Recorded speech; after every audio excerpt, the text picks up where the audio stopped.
안녕하십니까. 오늘은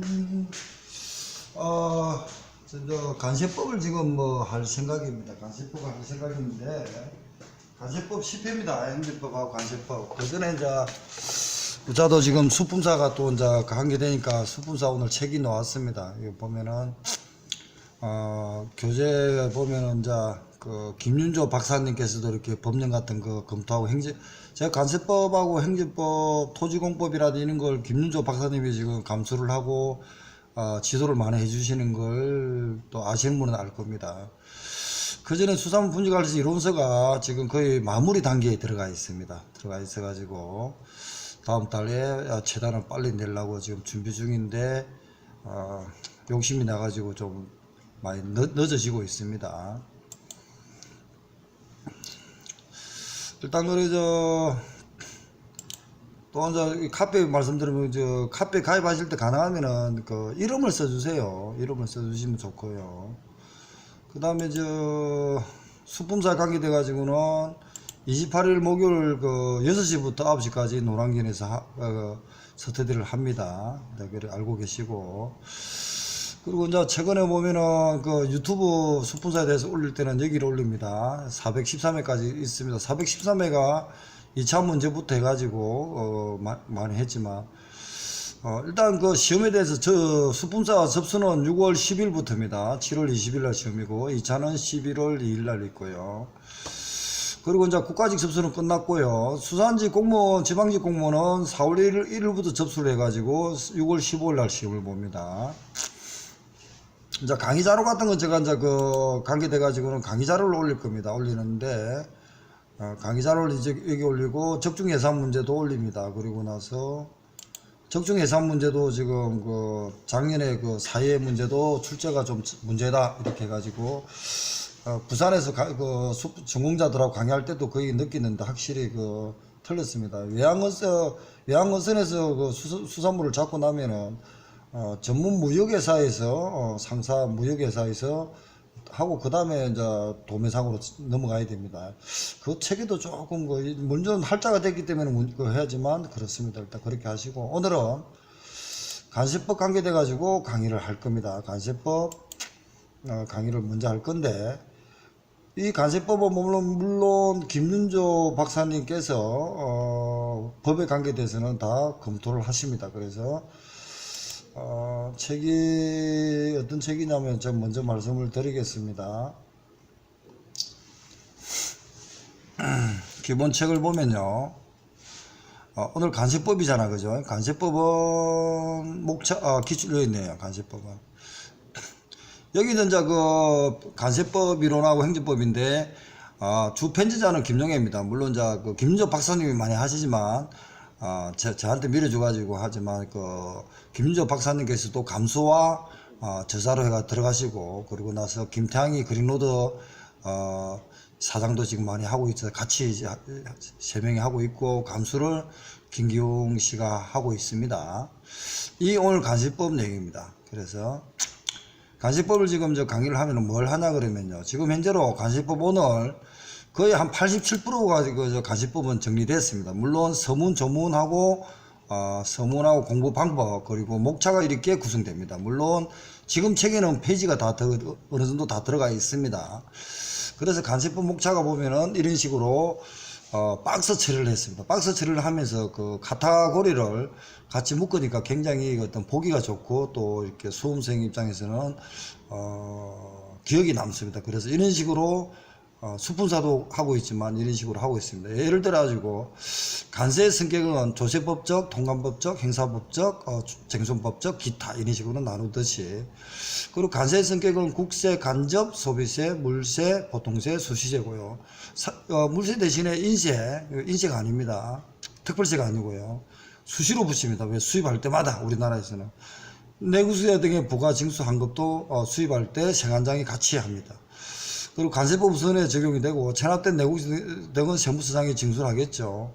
그리고 가산금, 가산세 이런 등등이 관계되어 있습니다. 같이 묶어놨고 법률 내성의 문제는 간세법도 있지만 조세 기본법 같은 데서도 소급 과세 금지라든지 신의 성취라든지 이런 게 있습니다. 그리고 기간 개념도 보면은 민법에 적용도 되겠지만 기간과 기한, 사건과 기한, 부관입이거든요. 이런 개념.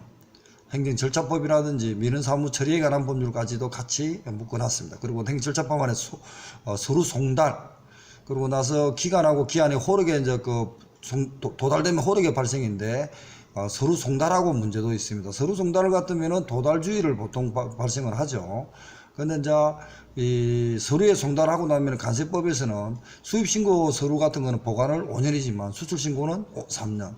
나머지 이제 그거는 2년간 보관하는 건 또 예가 있습니다. 물론 보시화물, 반출입, 적합 목록, 그리고 보시 운송, 그거는 2년간 보관합니다.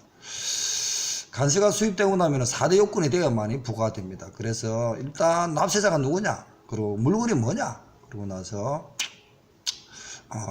거기다 어떤 세율 포주는 가세 포주는 뭔가, 간세평가는 뭔가, 이런 거로 하면서 간세율하고 세율하고 이렇게 4개가 접목이 되어야 간세 납세 의무가 확정이 됩니다. 그 확정되면은 신고 납부가 우선이지만 또는 세관장이 부과 고지를 해가지고 납부하게 하는 것도 있습니다. 그러고 나서 사유에 따라서 또 환급도 해주는 제도가 있습니다. 신고 납부 방식이 우선입니다. 납세 신고를 합니다. 세액심사하고. 그건 HS 코드에 따라 가지고 어떤 HS가 납세 신고를 하면서 이걸 수입하고 있으니까 그게 HS 코드에 몇 프로다 이렇게 해가지고 부가가치세부터 같이 계산해 가지고 납부를 합니다. 근데 부가고시는 일정한 요건이 있습니다. 그러고 나서 가산금, 돈을 내야 되는데 안 됐어요. 가산금 내겠죠.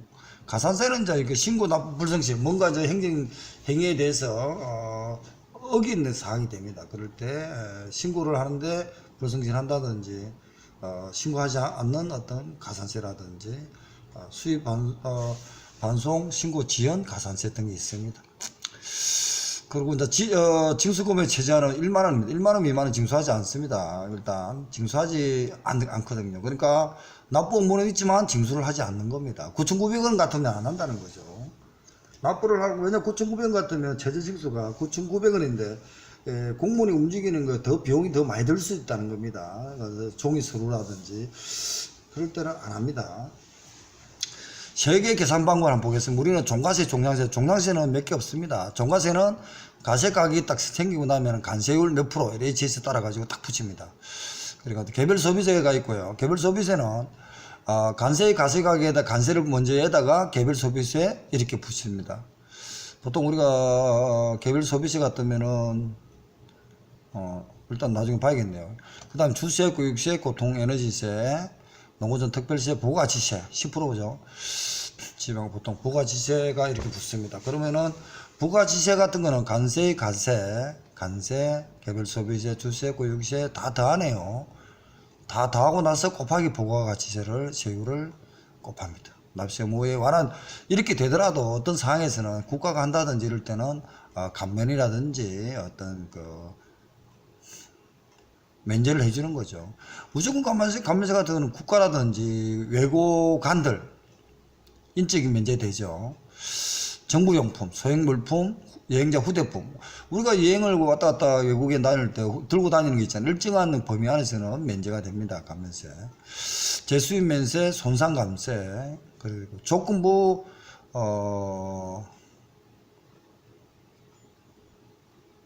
조건부 감면입니다. 조건부 감면은 세율 불구액 면세입니다. 이게 보면은 98조, 89조인데 이게 뭐냐면은요. 특히 이제 예시가 항공기입니다. 항공기가 한 3년 정도에 이렇게 조건부 감면을 해가지고 항공기 완제품을 수입해가지고 하면은 비용이 많이 들죠. 우리나라에서도 손해가 많습니다. 그런데 그걸 부분품을 수입해가지고 우리나라에서 기술 개발을 하면서 조립하면은 기술 개발하면서 조립한다는 조건에 면세를 해줍니다. 그게 이제 항공기 이 부분품 수입할 때 들어가는 내용이 세율 불구액 물품의 면세입니다. 학술 연구용품 감면, 종고단체 특징 물품 이런 건 이제 조건이 맞아야 됩니다. 조건에 감면해 주는 겁니다. 다른 법률에 따라서 감면해 주는 게 있고요. 간세의 분할 납부도 있습니다. 이제 중소기업이라든지 회사에 자금 완화시키기 위해서 해줍니다. 조건에 따라서. 그리고 또 이제 분할납부에 보면은 돈을 내려고 했는데 갑자기 천지지변이 났습니다. 포항 지진 났죠. 포항에 있는 기업에서 이런 사유가 있기 때문에 천지지변이 발생 시 또 적용을 유예를 해준지 분할을 해주게 되어 있습니다. 분할납부에 신청도 하고요. 월별 납부도 있습니다. 그리고 나서 납세 의무가 이제 성립되고 나서 확정이 되고 나서 소멸이 있습니다. 소멸 사유에 보면은 관세를 납부해보면 끝났죠. 그리고 나서 관세를 납부할 거고 제가 그 수입하면서 국가에 돈을 받을 게 있을 거 아닙니까? 받을 거 있으면 서로 오프셋 상충을 시키죠. 충당하는 겁니다. 그리고 관세 부과가 세관장이 부과했는데 그걸 취소 사유가 되면은 취소한다든지 징수권 소멸 사유가 5년이죠. 일이 지나고 나면은 그 납세 의무가 소멸됩니다. 그래서 납부의 중당 부과 취소가 있고요. 그래도 관세 부과 취소가 제척 기간이 있습니다. 몇 년 지나면은 세관장이 5년인가 보통 일단 있거든요. 5년 지나면은 부과를 못 합니다. 또 범법이 적용되면은 10년인가 또 이렇게 유예가 되죠. 그거는 나중에 다시 보기를 하고요. 그래서 이제 소멸시효 같은 거는 중단과 소멸시효 완성과 중단이라는 개념이 또 있습니다. 그리고 나서 기산일이 있고요.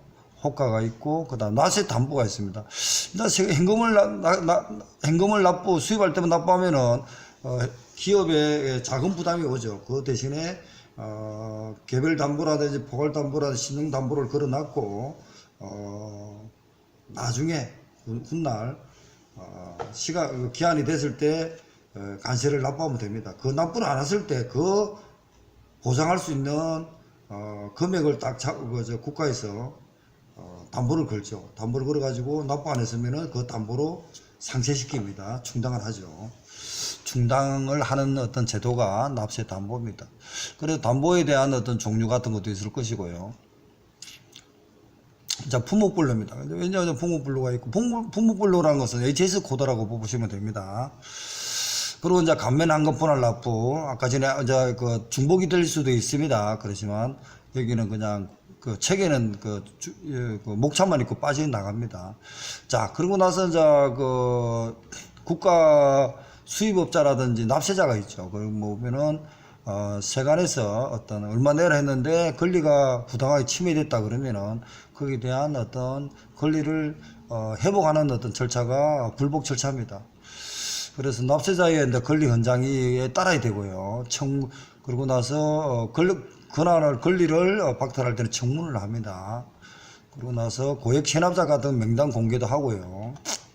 그러고 나서 이제 불복 절차가 이의 신청도 있고, 그러고 나서 심사와 심판이 있습니다. 여기는 지금 이의 신청이 있어야 되는데 지금 이의 신청이 빠졌네요.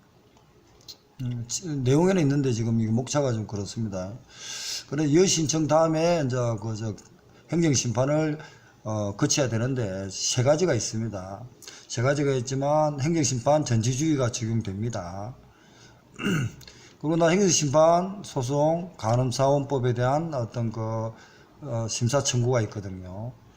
그 다음에 운송수단입니다. 운송수단을 보면은 외국에서 무역이 왔다 갔다 하면은 배라든지 차량이라든지 항공기로 운송을 하겠죠. 그러면은 우리나라 주권의 위치는 우리 대한민국에 그 항공기라든지 배가 막 들어오면 안 되죠. 그래서 일정한 불개항이 원칙이지만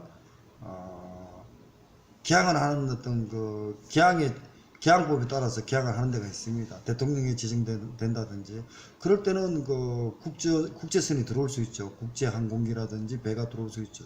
차량도 마찬가지고. 그 얘기입니다. 그걸 들어올 때 이제 어떻게 들어올 것이냐 이런 얘기를 하는 거고요. 차량은 관세 통로가 있고 관세 통로가 있고 나중에 관세 통로는 관세를 이렇게 아주 유보된 상태를 관세 통로로 하죠. 근데 이제 보통 우리가 운송할 때는 보세 구역이라는 개념이 있고요. 보세 통로라는 개념도 있습니다. 나중에 하겠습니다. 밑에 이제 보세 구역이 나오네요.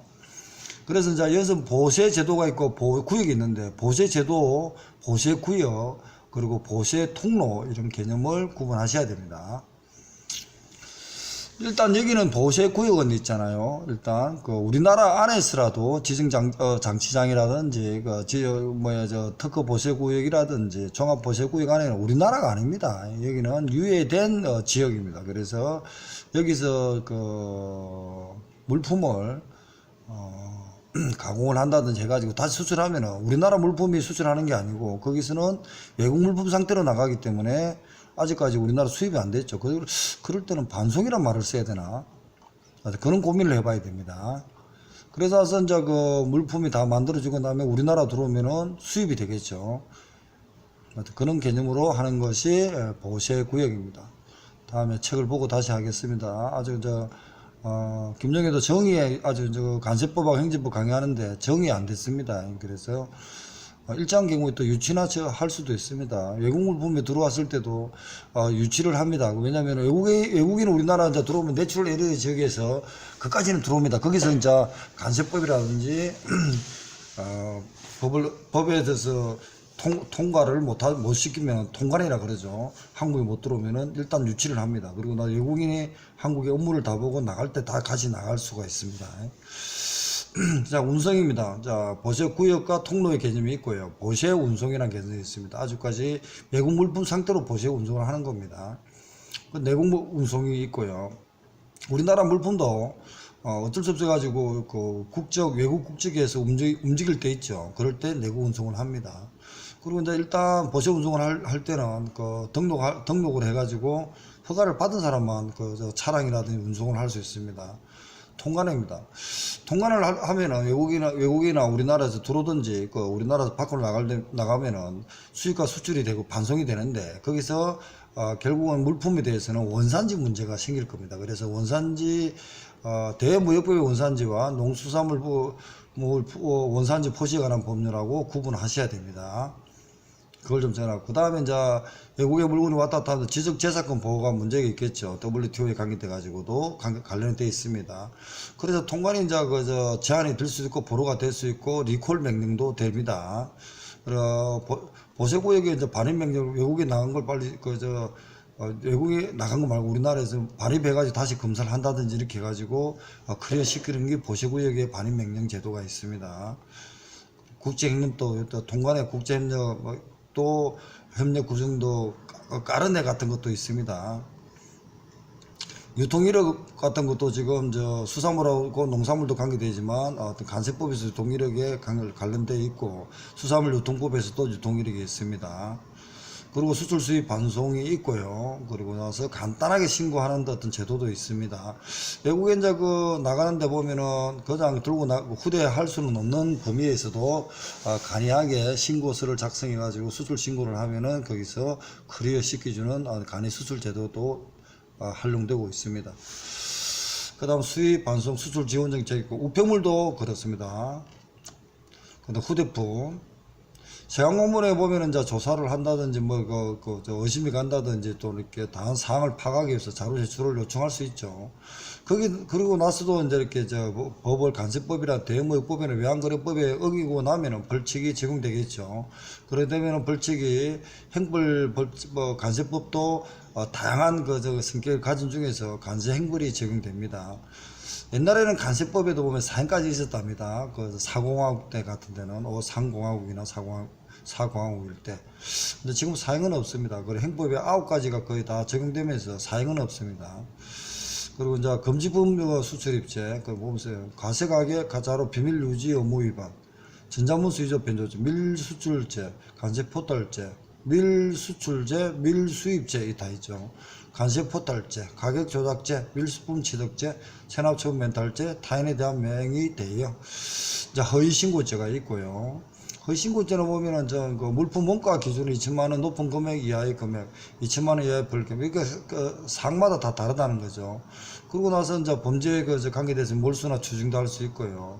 그리고 나서 외환 사건 같은 데는 몰수 추징을 많이 합니다. 범죄에서도 추징 같은 거 외환을 신고를 했지만 허위 신고를 했으면 추징 같은 게 5배입니다. 만일에 30억 가져갔으면 추징금 5배면 5억 30이니까 150억까지도 추징이 될 수 있다는 얘기입니다. 5배가 걸립니다. 그리고 나 간세 질서법은 가태료입니다. 가태료는 간세법이 일반법이 일반법이고 더 특별법이 뭐냐면은 가태료 질서 위반법, 가태료에 관한 질서 위반 구제법이 있습니다. 그게 적용됩니다. 그래서 옛날에 2007년 7월 1일부터 질서 위반 구제법에 관계돼 가지고 가태료도 고의나 가실 또는 위법성 착오가 필요한 규정이 들어가 있습니다. 그래서 굉장히 다양한 시각에서 검토를 해야 되는 법이 질서위반 구제법입니다. 나중에 내용에서 정리하기로 하고, 그래서 이제 관세에 관계돼서는 검사도 관세청 조사관이 고발하지 않으면 조사를 못하게 되어 있습니다. 그 얘기 있고요. 이제 보직 국가관세종합정보망이라든 전자문서 중개 사업자 같은 게 있습니다. 그러고 나서 이제 더하기 빼기를 잘했으면 포상도 주는 어떤 그런 문제도 있습니다. 위임과 위탁. 이게 이제 관세법 내용입니다. 잠시 쉬었다가 행정법을 한번 강의할까 합니다. 왜냐 행정법도 지금 많이 올려놨는데 제가 강의를 못했거든요. 그러고 나서 이번에도 보면은 관세법의 이론이 있지만 관세법을 저번에 할 때 여러가지 이제 내용들을 원산지법도 있지만요, 관세법 이론 시작. 관세법에 보면은 박스 HS 코드 같은 걸 좀 해놓은 게 있는데, 여기가 보면은 종량세 중량세 같은 게 있잖아요. 종가세 종량세 같은 게 있고요. 내용은 책의 내용은 이렇습니다. 그리고 기출 문제가 있고요. 이게 내용이네요. 가시 물건 확정 시기가 있고, 이거 말고 그거 있는데 HS 코드를 제가 김영애가 정리해 가지고 올린다는 게 있는데 지금 시간이 지나서 책을 찾기를 못하네요. HS 코드 같은 게 뭐냐면 수입인을 할 때 HS 코드에 따라 가지고 수입이나 수출할 때 외국에 나갔다가 우리나라 들어오고 하는 겁니다. 행정법 관세법 이건가요? 체계. 이거네요. 무역사용 코드입니다. 예, 무역사용 코드입니다. 이거 보십시오. 이게 HS 품목분류입니다. HS 품목분류를 해가지고, 여기 보면은, 여기가 0에서 9까지죠. 여기는 0에서 거기입니다. 그러면은 1루, 2루, 3루 이렇게 됩니다. 9루. 그럼 여기는 16, 11, 12 되겠죠. 그러면은 91, 92, 93, 94, 95, 96, 97, 98. 98입니까? 네, 97이네. 97. 네, 97까지가 지금 있습니다. 97류까지 이제 4단위가 있고요. 97, 97 뭐로 이렇게 나갑니다. 예술품 수집품, 작품 그룹으로 들어가고요. 이렇게 이제 HS 코드를 잡습니다. 그러면 우리가 수산물로 살아있는 거 수입이나 수출할 때 뭡니까? 어루입니다, 어루. 어패루입니다. 어루나 패루가. 그래서 0301이 하루입니다. 0302가 선어입니다. 그리고 0303이 냉장, 냉동 어루입니다. 가공을 하지 않았을 겁니다. 그렇지. 가공을 안 했다는 얘기죠, 아직까지는. 아직 가공을 안 한 상태입니다. 다만 살았냐, 신선하냐, 냉장, 냉동했느냐, 가공 전의 상태가 0102, 0301, 0302, 0304, 03까지 되어 있습니다. 이런 식으로 지금, HS 코드를, 품목분류를 전 세계적으로 통용되고 있습니다. 그 다음에 어류가까운 여기 있네요. 0302는 하루입니다. 라이브 피시입니다. 물론 수입할 때, 수출입할 때 수산물 질병 법에 따라야 되고요. 0301의 10은 간상력이고 0301 11 6단위는 비당이고요. 이제 8단위 되죠. 0301 11에 10입니다. 동동 기타. 그 다음 이제 0302입니다. 신선 냉장한 어류입니다. 필렛 제외입니다. 아직까지 필렛 제외했다는 가공을 안 했다는 겁니다. 그 다음 0305는 필렛 제외고 냉동 어류입니다.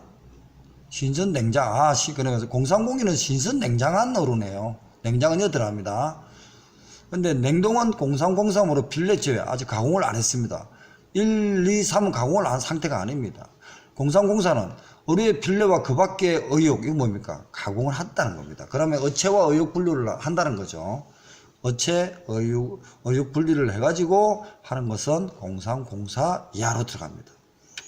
여기 이제 품목별로에 관계되는 겁니다. 예, 간세법을 일단 좀 쉬었다가 다시 생각을 해보겠습니다. 간세법은 일단 10회를 마치겠습니다. 감사합니다.